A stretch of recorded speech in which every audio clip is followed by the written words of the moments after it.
because there we go. Well, welcome to the 1776 weekly Zoom call. Good to have you all here. For those of you who will be watching this online and you're not here live tonight, we always have a few ground rules that we cover. Keep your mics on mute. When we go to Q&A, we will unmute you to be able to ask questions, but it'll keep any background noise out of there. No recording. We do the recording here, and these calls are posted on the back end for our members. And real quick, I'll say we've never had a problem here on 1776 Syndicate, and I doubt we will. We follow the rules of civil discourse, so keep it that way. We will let you know if you cross the line immediately. So that's the good news. We always appreciate the guest Q&A. And we always have a topic for our guests because we don't want people to just come in here and fly blind. So we usually give a topic that is going to be pertinent. But what we do here is we're trying to raise up the grassroots leaders and we want to help them and equip them in every way we can to get involved in local politics, especially at the school board level, city council level, county commissioner level, sheriff level, and then state legislatures, and then onward from there. So we're trying to equip everyone, and there are a lot of obstacles, as we all know. So we are giving as much information as we can, and don't feel like you can't ask any question, even if it's off topic. That's really important. This is something that everyone can benefit from. And I know Jim and you and I both have been on the phone after these calls with several other people and on into the week, as people have thought about what's transpired on the call during the week, and we've made connections, built further relationships, and that's the important part of 1776 Syndicate, is meeting other people and knowing who you can count on, rely on as a resource, to build your pool of human resource capital. And we all know that is very important in getting elected, human capital and being able to do that. So we've had some great guests. Those are going to be online. Some of them are already posted. The rest usually get populated within a couple of weeks, so keep checking back. That covers most of the ground rules. I'm really pleased. We were online here before we got started, chit chat, and I've known our guest tonight, Mark Noland, for around 30 years, and we've raised we've raised ourselves in adulthood, I guess is how we'd say it. Our wives were connected professionally, and it's always good to see how other people have served. So tonight's topic is going to be kind of interesting because I've asked Mark to speak on how his business background has helped him in politics, and also as a little side note to that, some people are always fearful of getting involved in politics because they're afraid it might hurt their business. They don't want to exclude people that might be current customers and that sort of thing. So we're going to have you address that tonight too, Mark. But a little bit about Mark. I'm gonna brag him up. Excuse me. Did you all hear that? That was a wireless thing that just hit the ground. That must have had a tremor from California here. or did the president start speaking? I thought your gun fell on the ground. Oh no, those never fall on the ground. So Mark and I have known each other a long time. He's a Montana native, born and raised here. He graduated from Whitefish High School. He's been married, this surprised me, 42 years, 6 children and 10 grandchildren. So sounds like someone needs to get busier on that end. He attended college at my alma mater, University of Montana, where he majored in business management. He has spent 39 years in the janitorial management business, and 2 of those years probably getting to know the business before he bought it. So he's been the owner of Flathead Janitorial for 37 years. And I'll segue from that because when I first met Mark, we were involved in other entrepreneurial endeavors. And a few of those as the years went on. So what I know about Mark is he's not satisfied. He's always pressing in. It's not enough to just do one thing. You got to juggle how many different businesses at one time? We don't know the limit yet. you just keep them up in the air, and that's part of what we do. I know Mark's values align with mine, and that's God, family, country. And I think work comes into the family part of that, because to provide for our families, we do have to work. But keeping that balance is always important. So that's it. And I mistakenly, when I sent out the invite, I had Mark down as a 3-term state legislator, and it's actually 4 terms. And that just lets you know how fast time flies, right, Mark? So he's a 4-term legislator, termed out, and currently running for Senate District 5. So anybody who's jumping on this call, I want you to understand that Mark has run 4 successful campaigns. So there's always something to be learned from anyone who's had that much skin in the game.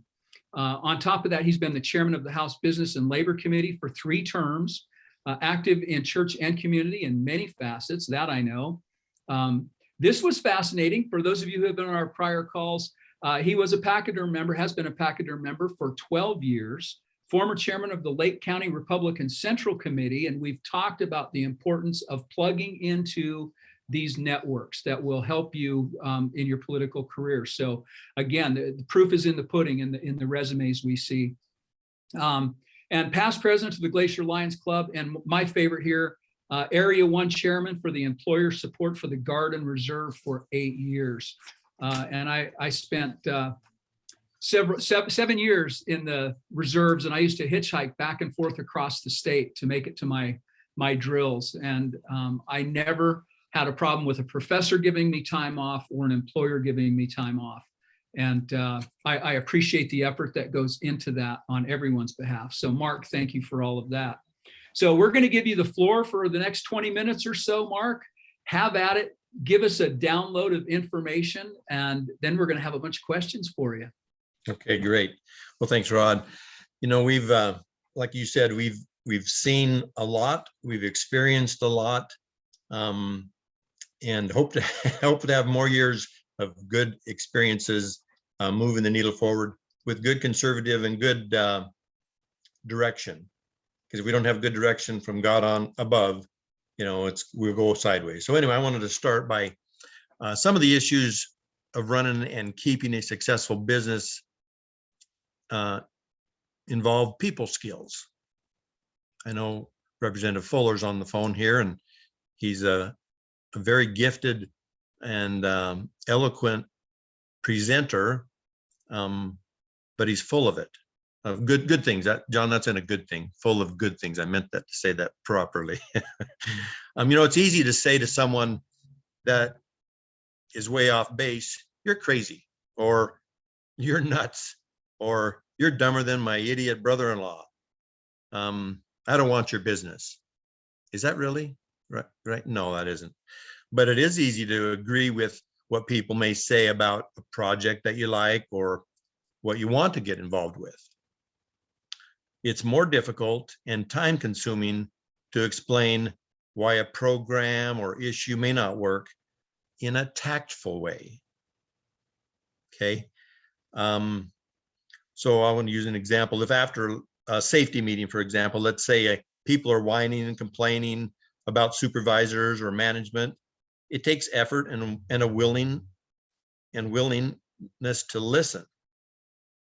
So listen to what they are really trying to put forth. That's people skills. As a chairman of the House Business and Labor Committee, I've used some of my life skills to try to decipher what the good citizens of Montana are really trying to say. Listening plays a big part. Being willing, as a business owner, to go out and check a potential job, only to find out that there is no way you could or would do that potential client what he wants or she wants.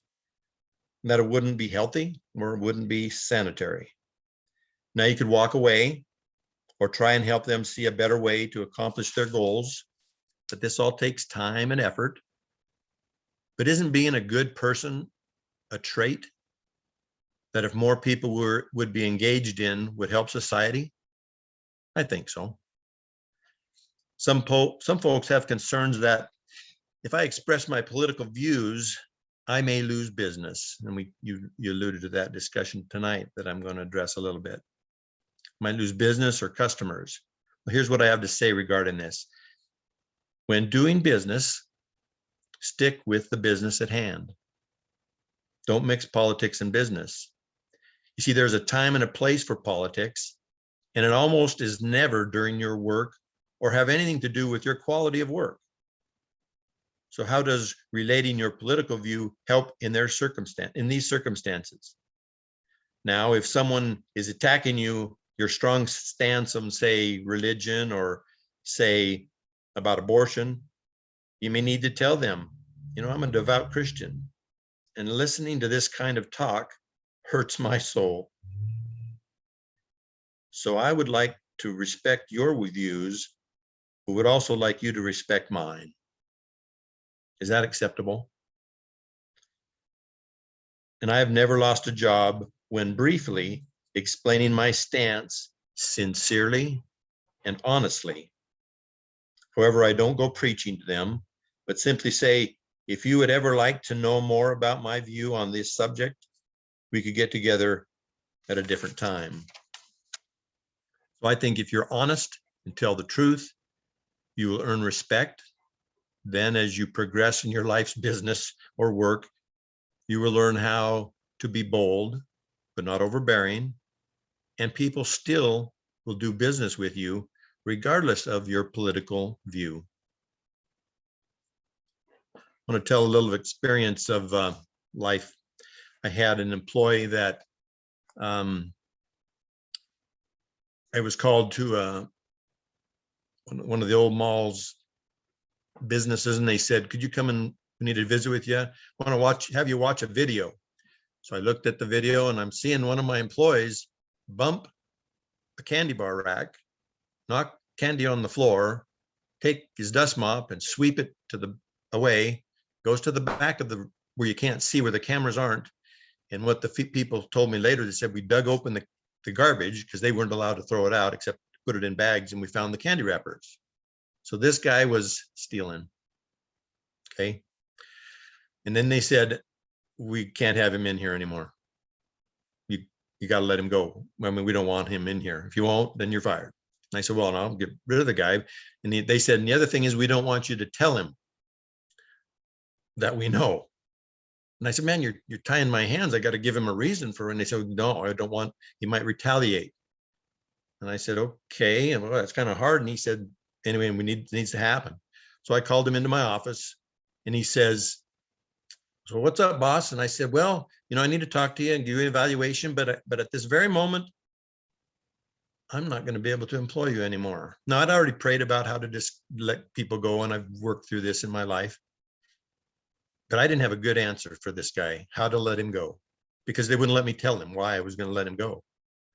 So I couldn't, and I didn't tell him. And he said, you're not going to tell me why? I got to know why. And then he started getting mad and he's very angry. And he leans up across my desk. I'm sitting on my desk, leans up and he pulls his fist back. And he says, I'm going to knock your head off. I'm going to clean your clock. I'm just going to take you out right now. And a scripture came to mind in Proverbs that says, a soft answer turneth away wrath, but grievous words stir up anger. Because I was ready. I was mad at the guy because I didn't do anything wrong. You're the guy who did something wrong and you know it.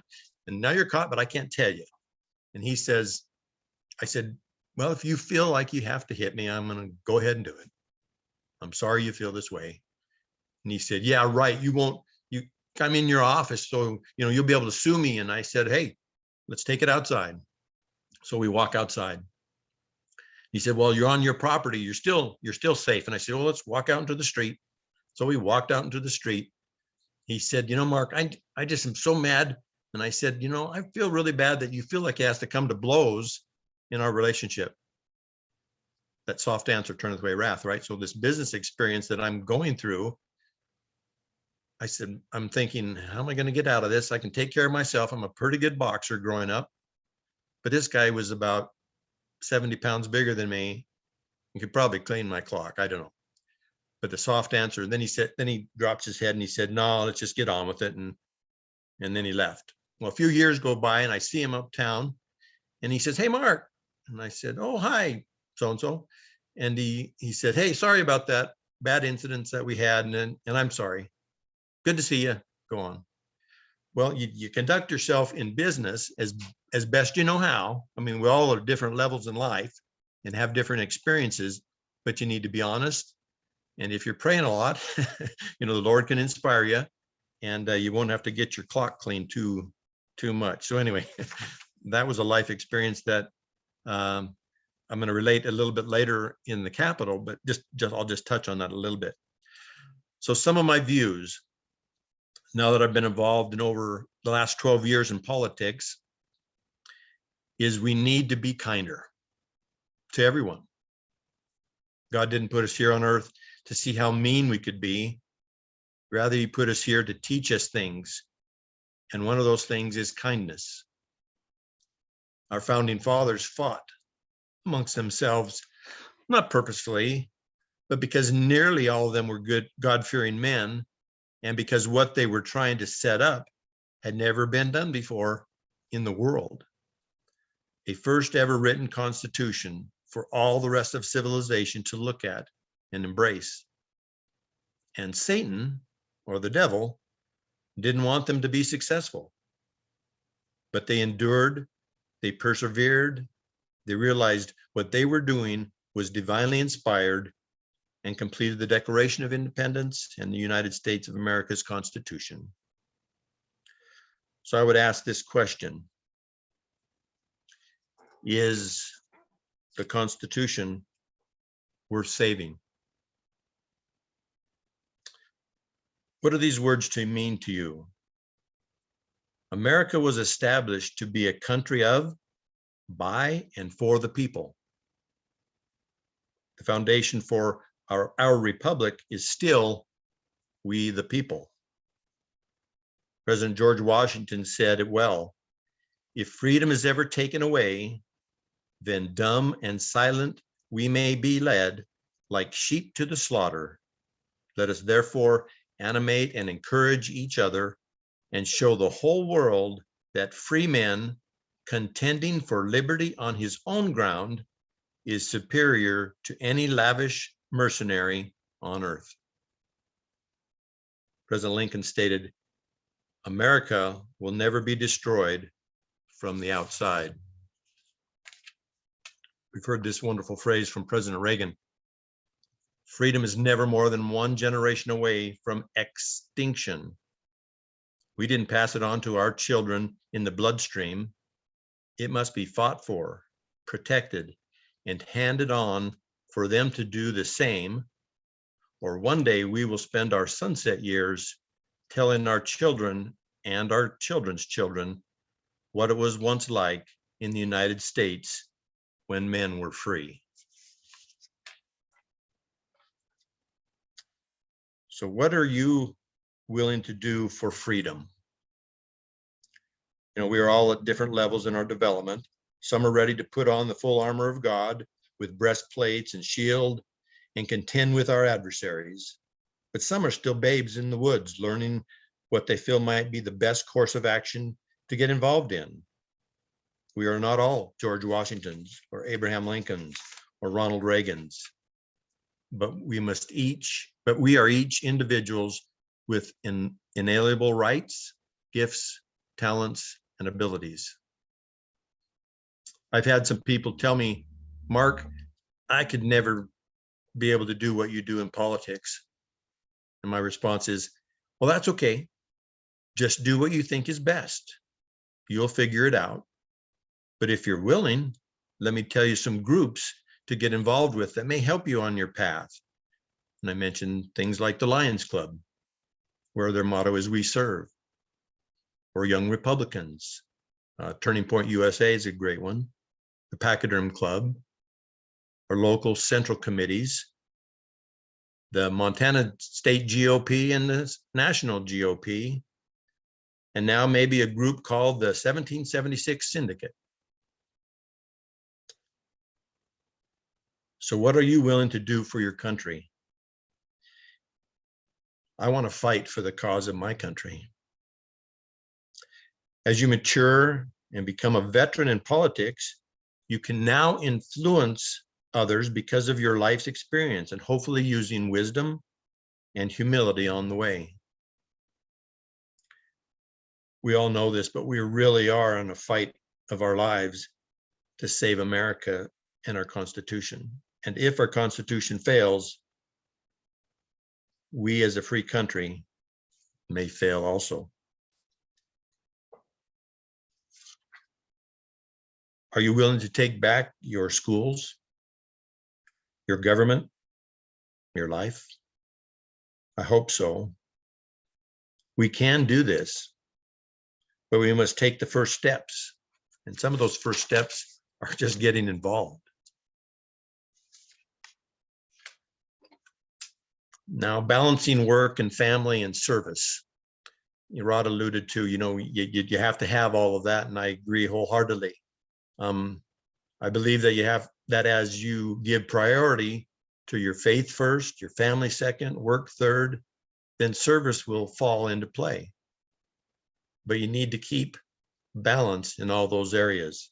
So for some of you who maybe your marriages are strained because you're doing too much of something and something's out of balance, don't be a fanatic on any of them except family. Bring some roses home to your spouse on a regular basis, or give an extra good home cooked meal often. Say you love them real often, and that tell them that our family means more than anything. Sometimes we forget to talk to our family. Most of us probably on this call don't, but you might have an opportunity to influence someone and share these things with them. Because if you don't have a good family, life can be very hellish. Have you heard the phrase, freedom isn't free? What price have others gone through to make us free and keep us free? The world's in a conflict right now, with some actors trying to change what freedom looks like. What involvement do you want to be engaged in? How about learning what candidates' views are so you can be an informed voter? What can you do to find out how judges view law and how they're going to rule from the bench? You can go to the Office of Political Practice and see where they've spent and donated money to. And people have asked me that, I want to know about these judges.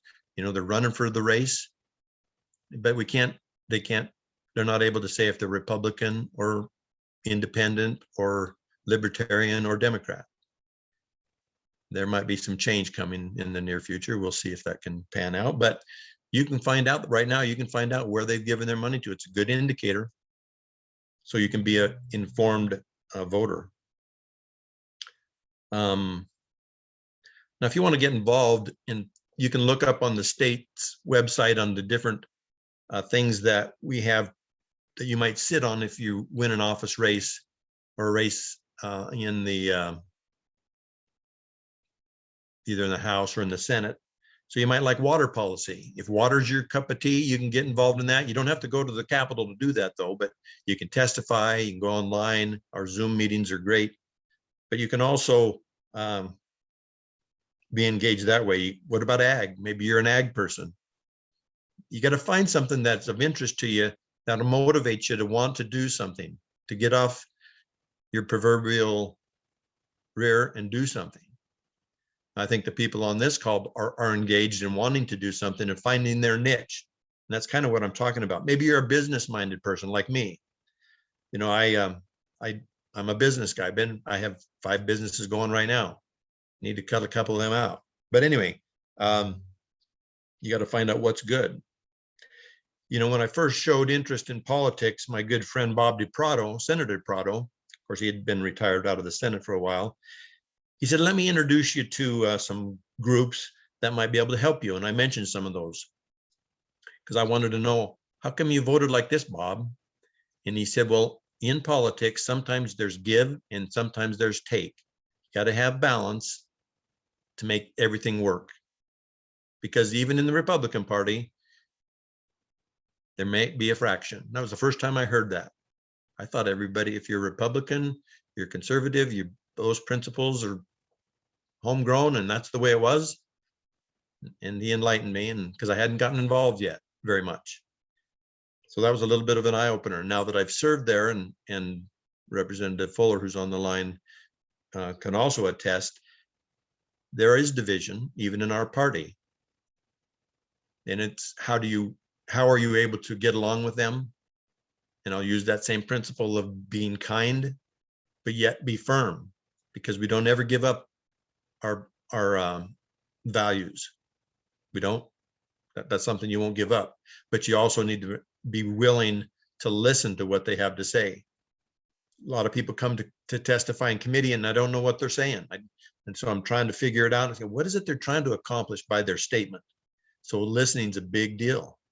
But you can do that in your home life, you can do that in business life. And if you balance that out, you can progress and have happiness in understanding what politics really is about, how it affects your life. You know, some people said, why do you put up signs on your property? You might not get people to come in and shop in your store or call you anymore. Now, in the initial, when I was first engaged in, or first learning about politics, I didn't put up signs except my own. Then I had a little light bulb click on, said, I believe these guys. I believe in these people. I put their signs up. I had some people come by and say, why'd you put that sign up? They actually did. I said, well, I believe what they're principled on and what they're stating. What do you know about it? Well, you're a Republican? I said, I sure am. And they said, well, I've known you for a long time. You're a decent guy.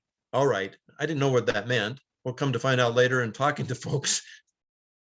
Yeah, I could have potentially lost some business, but I stood by my word. I was a hard worker. I was honest always. I would go backward. I would bend over to help folks. And they knew that. And so I didn't lose any work. I don't think I have ever lost work. I've lost some employees because sitting in my office, I don't know if you can see behind me, I have pictures of the presidents and the Lincoln Reagan portrait. And then up above, I have President Trump added to that wonderful group. And the guy came in for an interview and he looks at my stuff and sits down, and I have a sign that says, if you're not a Republican, your car may be towed. Well, you don't want to be too fanatical, so you got to be somewhat careful, but it's sitting in front of my desk. He sits down and he says, I don't think I could work for you. And I said, oh, we haven't started the interview yet. He said, well, what you stand for, I can't do that. And I said, well, it's really good to know that ahead of time. If you'd like to talk. He said, no, I can't. He's the only one that got up and turned around and walked out in 37 years of business. That was last year. That wasn't this year. That was a long time ago. So yeah, you might get a few, but then you don't want that in your workforce anyway, if they're that goofy. I mean, hopefully that's all right to say on this fine program. So let's see, I needed to close here.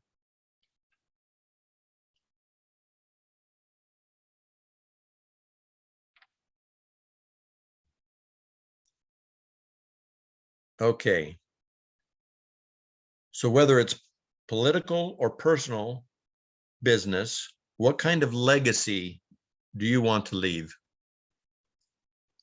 How do you want to be perceived by your grandchildren? So I used to have it, how do I want my children to feel about me? I don't do that anymore. I want to know, what legacy am I doing and leaving for my grandchildren so that they can say, hey, Grandpa was a good person. He was honest. He had a bunch of businesses. He was a politician, and he never wavered from his beliefs. Those are some things that I would leave with you guys tonight. Thank you, Rob. Thank you, Jim. Thank you, Mark. I really appreciate that. If anyone wasn't taking notes, I'm going to recap. Everything takes time and effort, tact and listening, sincerity and honesty. Be bold but not overbearing. And this is something that Jim and I have talked on this program many, many times. When you're out campaigning or when you're talking to groups, being authentic is probably the most important quality that any of us have to do. And that's what being authentic is. If you have the same value set and I believe you do, our founding fathers' value set are all those things that you listed, Mark. So I think that's awesome. I do have a question that I'd like you to address, because you brought this up when you were talking about working with both sides, and what Representative DePrado told you. And I see this, and having served on city council for almost 6 years, and then on a board currently, it's really important as a representative, regardless of what side of the aisle you are on. We always have to remember, as an elected official, that we do represent both sides. We get elected by one, and those are our value set, but that doesn't mean we discard those that didn't vote for us. And so if you could just kind of address that a little bit, that we still represent both sides. Great, good point. When you're confronted by somebody that you don't agree with, kind of some of the stuff I was sharing with earlier, it's easy to just blow them off. It's wrong. You can't do that. You represent everybody. That's where the listening ear is really important. So I've learned how to ask the right questions. And I know Representative Fuller could probably be, even because I've heard him say it, but you have to listen and before you put people in their place, because you don't know where they're coming from. So if you're willing to listen to what they have to say, take their concerns, and most of the time what I say is, I'm sure going to take that under advisement. I appreciate your concern. If they keep egging me on, and depends on if it's a debate, or if it's just one-on-one, or if it's in business at a luncheon or whatever. I mean, sometimes it's at a doorstep, but it's best to just listen.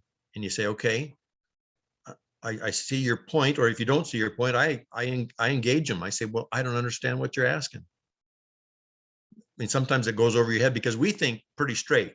If it's not constitutional, I'm not going to do it. If it isn't good for the entire state of Montana, I'm not going to do it. And sometimes on the other side, it's agenda driven. They only want to do this. They want to make this work. I go, well, it isn't good for everybody. But I don't always understand that unless you ask the probing questions. So I would say, if you don't understand, take a few more minutes and say, and if it's in a meeting where you can't keep going, you can't, you got to end it. You say, let's get together. I'm sincere. I give them my card. I said, let's talk, because it's important to you. So that means it's important to me, because I got to know where you're coming from, but I don't understand it right now. Then usually one-on-one, sometimes they like to get, on the spotlight, right? They like their fame and glory. And I know I've come to some of your meetings when you're on in the chambers there, and I go, that guy just wanted to hear himself talk, or knew he was on record so that he could watch it later or send it to his mom or something, because it made no sense. Then, I mean, he just wanted to hear himself talk. So you got to weigh and consider all that. So I listen to those good folks, and then try to find out really what is it that's making them tick, or why did you say that? Some of these guys, when I've confronted them later, they said, yeah, I really shouldn't have said that. That just tells me they were just trying to get their limelight, or their spot of fame, or their moment of fame and glory. Interesting. So yeah. Thanks, Mark. I know, Jim, you had a question also, and if anyone else has anything to ask, you can raise your hand, go to the reactions thing down there, that little icon, and you can raise your hand, and that way we know to unmute you, or just put it in the chat. But Jim, go ahead. Thanks, Rod.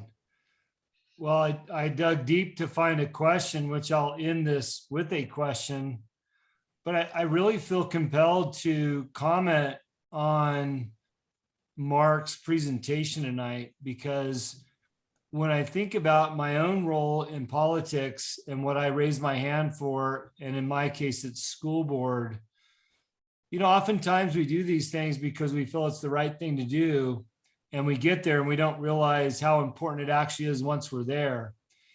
And as I listened to Mark talk tonight, and his passion about who he is, what he stands for, how he encaptures his beliefs in his system of thought, and how he makes his vote, or how he lives his life, I can't help but appreciate who he is as a person, and be motivated to do more for not only the state and the country and, what we're all standing up to do.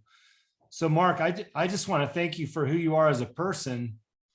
I heard you speak briefly on Saturday, and I don't know if you got a piece of hay in your eye or if you were feeling emotional, but I saw some emotion there, and I thought, here's a person that is all in on what he's doing, and I was reaffirmed tonight. So thank you for who you are and what you're doing and the role that you're playing in our political system. And I really feel confident that if there was more people like you in the world and involved in politics, we wouldn't be in the mess that we're in right now. So Well, thank you. With emotion in my voice and where I'm at today, on my own call, thank you. With that being said, I guess my question for the group, or maybe you can address, is as we raise our hand for these roles, how can you encourage us to do the job that's asked of us? Because I know that we've had some people come on these calls and drop out because they've decided this is too much for them. And I know that some people will stick it through to the end and become elected officials. And even after becoming elected, realize, wow, what did I get myself into? So what voice of encouragement can you give from the position and the place that you're in? Because I am so encouraged by you tonight that I will go to the depths of this earth to serve based on what you've said tonight. Great. Well, that's what it takes. So you don't know when you're getting involved, like a meeting like this or where you're at. And I went to a school board meeting. Where was it at? I guess I can't remember. I've been to a few. And the people were passionate. I mean, they were passionate. It was great to see. People are coming out. I mean, it's great to see people wanting to make a difference for their kids and their grandkids. I talked to some of them, the grandparents. They said, my kids kind of got into drugs, and so I'm taking care of my grandkids now. And I go, wow, I haven't had to do that. So way to go. And they said, but look what they're trying to ram down our kids' throats. This is sick and sad. And then they got kicked out of the meeting because they wanted to ask some questions that were deep. And the principal said, we're past that phase. We're not going to let you talk. And it was in an open public session or public comment at that time, and they wouldn't let them talk. So I'm sitting in the audience, and they closed the whole meeting down. So I went down there and quick as I could, and I said, what are you doing? I mean, you're shutting the meeting down so these people don't get a chance to talk? And they said, yeah. I said, well, isn't it public comment time? And they were kind of getting snooty with me. And I said, well, just so you know, and I grabbed my badge and then I put it on, and they went, oh, well, you shouldn't have to, just as a human being, they shouldn't treat people like that. Now I put my badge on. So they went, oh, well, okay. And let me tell you why. And so then I got to hear their side, and I said, well, these people have passion. Now I can go back up in there and tell them to calm it down and tone it down, or you're going to really end the meeting. And he said, well, if you would do that, we would like to keep going, but they can't be unruly. So you don't know when you're going to be somewhere and you have a chance to talk to folks and encourage them. And we ended up stepping outside because they said they're not going to let us talk. So I'd like to talk to you. So we went outside and visited, and they're just passionate. They didn't want a school bus driver kicked off because he wouldn't make them wear a mask, make the kids wear a mask. 27 years, and he got kicked off. So they said, we just wanted to voice our concern. We don't think that's a good policy, so it's kind of sad. There's going to be a change probably in that administration and on that board, because everybody was up in arms. And we visited later after about it, and the way to do it, like we're talking, get involved. So 10 different people said we're running. So that's what it takes. And you don't know if you're going to a meeting where you can make a difference. I've heard John Fuller, Representative Fuller, many times on the House floor and sometimes just at home because we roomed together last session. It was a privilege to serve with him, but also share an apartment with 4 of us because of his wisdom. So I gleaned a lot of stuff. Hopefully I gave him just a tidbit, but you never know when you're going to learn. So if you go to these meetings, you put the vibe out there. I know Heavenly Father will help us because he doesn't want us to fail. He put us on earth to succeed and to be happy. And we're going to go through a lot of crud right now, apparently, because of what we're all watching and seeing what's going on. But if we don't stand up for something, what's that phrase or that saying? If you don't stand for something, you'll fall for anything. We all need to be engaged. And you don't know when you go to a meeting, you'll feel excited and motivated. So my motivation was when I went to, so I was the chairman of the Lake County Republican Central Committee, but I went to, now, this is a swear word right now, but it's Mitt Romney's campaign in acceptance in Florida. So I went to the convention, and I came back from that and I was on fire, and I told everybody, I'm going to do something. I'm more of a, because it was an event, it was at a place, and I felt so motivated. I came back and said, I'm turning my name in. I talked to Representative Richner, he wasn't going to run anymore. And I said, I'm going to run then. And he said, great. I got engaged. I talked to everybody, talked to Bob Keenan. I got funneled and I got focused, and then I was able to win. Sometimes it's just going out to an event or getting on a call like this, listening to other tapes that you guys do, you record. Somebody will hear something and it'll click and say, I can do that. I want to do that. And some say, I better do that. And right now, that's what people are saying. They're feeling, if we don't, my grandkids aren't going to have that freedom that we once had and cherished. And I don't want it to be my fault. So it kind of comes back to my thought on legacy. What do I want to do? It's not for me. I'm actually, Rod knows I'm not shouting my own horn. I'm kind of humble. I don't care. I just want to make a difference. I want to help. And I saw in me that I had a business savvy mind, and I could, as a sophomore, they put me in as a chairman of a committee. So for 3 terms, I chaired business and labor. It doesn't really happen a lot, but they saw something in me, and I went on and I was able to make a difference in policy. So you don't know where you'll be, what will be your turning point where you're going to say, I'm in, I'm all in. That's where I'm at. That's where John's at, Carl Glim, Keith Regier, all the Regiers, everybody. We're all in, because you know what? We don't go there to make money, because you don't make squat. We don't. But we are in there because we can say, hey, I can stand for something. And one of the other things, probably running out of time, or one of the other things, I wanted to be there if we had I forgot what the phrase was. If anything major was going to happen in the political scene in the big world, I wanted to be involved, and I wasn't ready to go to Washington or any of that kind of stuff. But I can make a difference in Big Fork, Montana, and in the House, and now hopefully in the Senate.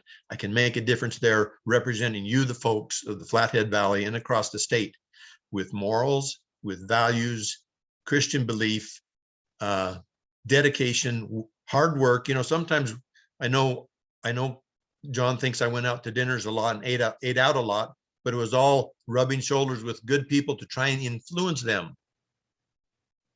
That's what John, just so you know, if I didn't tell you, yes, I went and ate a lot. I had a lot of dinners so that I could interact with people, so that I could influence them in the right way, not in a negative way. And I listened to what they have to say.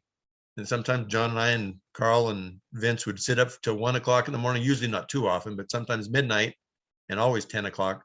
And we would talk about the issues of the day. We built relationships. This life is about relationships. Rod and I have had a relationship. I've often thought over the years, man, and I've talked to Rod about some other ventures that I wanted to try, and I bounced him off of him, and he didn't think it was something up his alley. And so we didn't do that one. But just so you know, I was very successful at it, Rod, just so you know. Anyway, you never know, but good friends, you make associations, and then you move the needle forward. And that's what you guys are doing. I can see that, I can feel it. And I just encourage everybody, let's get engaged with the right vision. Without vision, people perish. So we got to have the right vision. And you don't know what that is yet. Listening to your podcasts and some others, we can find out what makes you tick, what will inspire you to move to the next level, so that your children's children, or your grandchildren can say, that was my grandpa. He did that. Thanks, Mark. I really appreciate it. And I'm going to echo what Jim said earlier. I'm already motivated, and it's nice to get re-energized. That's and we need to be around other people who are energized to feed on that. And John, your comment in the comment section, I've known that in professional sales for years. And if you'd like to speak to that real quick, if you would, John, there's always going to be critics. There's always going to be critics. So how do you deal with that? Well, it helps if you are hard of hearing. That part. And of course, in order to develop a thick skin, probably the most compelling thing you say is to know in advance what it is you stand for, know in advance what you want, know in advance what your goals are. I always have goals, and then be as unemotional as you possibly can. Okay, in confronting people. Oftentimes, the normal response, and I don't know, and there are some cultures it's more than others, but the common response is that showing the greatest emotion is how you win the day or win the argument. Okay, we don't always have to be right in this role as public servants. We don't always have to be right. All we have to do is be clear. When we're being accused of being this, that, or the other thing, you don't come back and say immediately when you're in that elected office that well, I'm right and you're wrong, and I'm the one. The elections have consequences. That is not a way to engender legitimacy and in the system. And we've seen that go. That's what's going on. That's why people are so angry at our politicians that have insisted on things that, regardless, without accepting the input of people having of an opposite view. So I guess the thing is the takeaway, when I stumble around to get it, the takeaway is be logical, be unemotional, be compassionate, and as Representative Noland, soon to be Senator from District 5, Noland says, listen. One of the things I've found in crisis management or conflict management with young people is when you get two individuals that are just absolutely determined to kill each other, and then you ask them, well, what is the problem? Having them a chance to verbalize, each of them have a chance to verbalize what their concern is or source of their anger is oftentimes all they really want. They want somebody to listen, as Mr. Representative Noland says. They want somebody to listen to them. And when you explain that you cannot necessarily solve their problem immediately, they understood that to begin with, but at least they had a chance to verbalize. And Representative Noland is going to add something and probably be more eloquent than me tonight. Thanks, John. Mark, take it away. Can't find that on my phone or my thing. Anyway, the hand raising. So you asked earlier, how important is it to reach out to those across the aisle? So during the session, it was on the floor, so I'm not speaking out of turn. One of the people who's not appropriately living their lives biblically, who says that they are gay, felt threatened and concerned all the time. They go somewhere and they were feared for their lives. Okay. Now, this isn't a principle that I believe in. It's disgusting. It's wrong from my standpoint, but they're still a human being and they shouldn't have to fear. So and this person said that they fear even in the Capitol. They feel feared for their life. So I made an appointment with this person if I could come and talk to him. So I went into this person's office, and she asked if it was okay, or they asked if it was okay, another person could be there. And I said, that's really good, because I should have grabbed somebody to come with me, but it was in the Democratic Party. So I said, I'll just be by myself. You have two. And I let her talk. I said, I asked a couple of questions. I said, I feel really bad that you feel threatened in this building. We don't agree on your circumstance of what you're choosing to do. That isn't my call, though. That's between you and your maker or your belief system. But as a man and as a person, I want you to know I will help protect you. I want you to know you should never have to fear in this building, and I will defend you, and I will help you. And because this person never gave me the time of day ever. She was on my committee, never came to meetings. Now I did that, right? This was probably halfway through the session, maybe not quite. I'd see her in the hall. She's kind of having a gloom, and she'd see me. She'd smile. Oh, hi. She'd say hi. She came to some of my meetings, and I go, just because I went and said something nice to her. So we need to be nice and civil. Don't agree. She knew I didn't agree, but she didn't have to fear for her life. And she knew in this part of the room or this part of the chamber, if I was around, she could feel somewhat protected. So anyway, I just wanted to share that.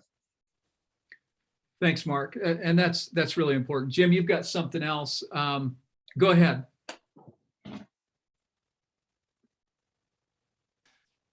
I'll make it my closing comment too. Thank you, Rod.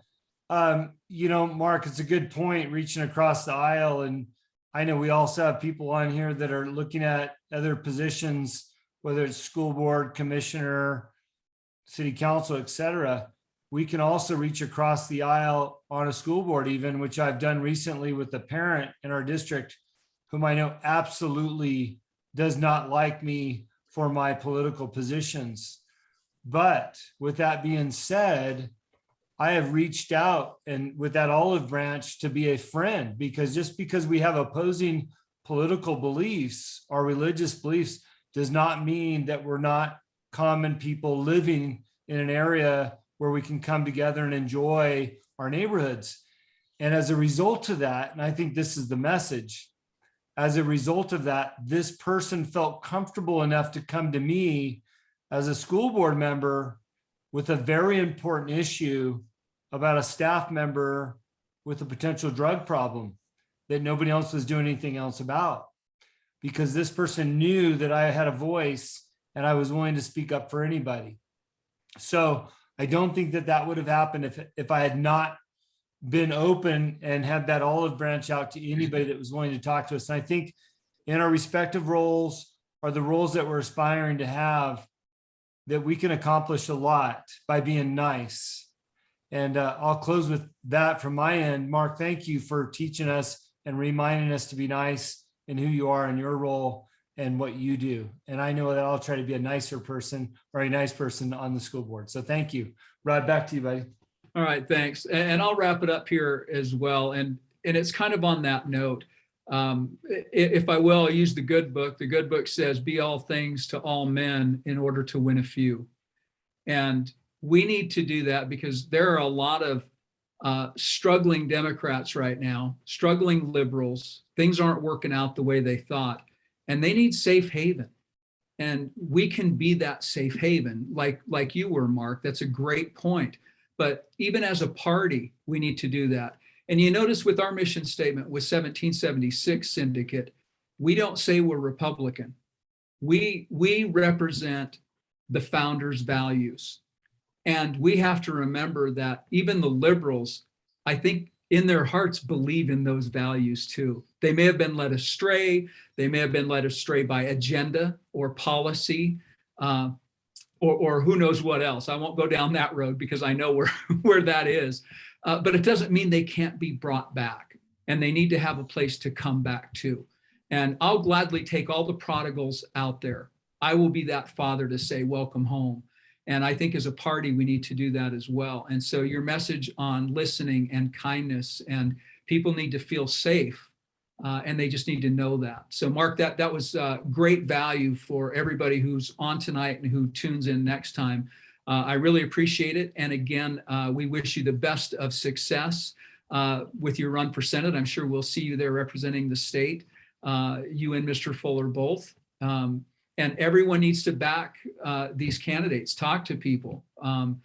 I know, John, especially in your race, it's going to be a battle. So we all need to be prepared. And this is what you know, we are in your corner. Every one of you on this call. I know, Jim, you and I both get calls after these calls go down. If somebody has an issue, a question, a concern, please, we're a phone call away, an email away. Get in touch with us if you've got questions, concerns, or anything else. And if we don't have the right resources, we will put you in touch with someone who does. So that's what we're all about. And I really appreciate all your time. We're going to get off a couple of minutes early. Last 2 minutes. If anyone has a last minute question, raise your hand real quick. Comments? God bless you all. Thank you. Thank you.